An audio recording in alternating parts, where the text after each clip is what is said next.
नमस्कार, जनता न्यूजमध्ये आपलं स्वागत आहे। राज्यभर पावसाची दमदार बॅटिंग सुरू आहे।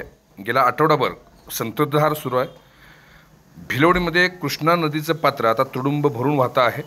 आत्ताच्या घडीला म्हणजे दिनांक 24 जुलै 2024 रोजी पाण्याची पातळी 32 फुटाजवळ आहे। साधारणपणे 46 ते 47 फुटांची पाण्याची पातळी झाली की भिलवडीच्या मुख्य पुलावर पाणी येतं।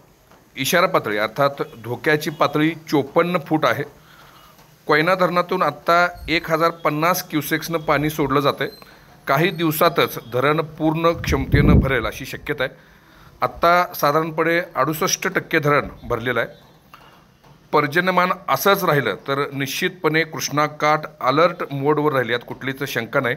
आणि खरं तर हवामान खात्यानं सुद्धा मोठ्या पावसाची शक्यता वर्तवली असल्यामुळं प्रशासनाबरोबर भिलवडीकरसुद्धा या महापुराची शक्यता लक्षात घेऊन सज्ज आहे।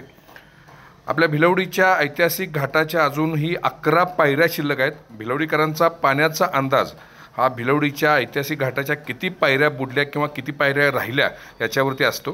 तर अजून 11 पायऱ्या शिल्लक आहेत। मागील वर्षी पाऊसमान कमी झाल्यामुळे बळीराजा चिंतेत होता, पण आजच्या या घडीला पडणाऱ्या पावसामुळे तो निश्चितच समाधानी आहे। आणि खरं तर याचाच सर्वांनाच जास्त आनंद आहे। भिलवडी आणि परिसरातल्या पावसासंदर्भातल्या बातम्यांसाठी अपडेटेड रहा। जनता न्यूज चॅनेल सबस्क्राईब करा।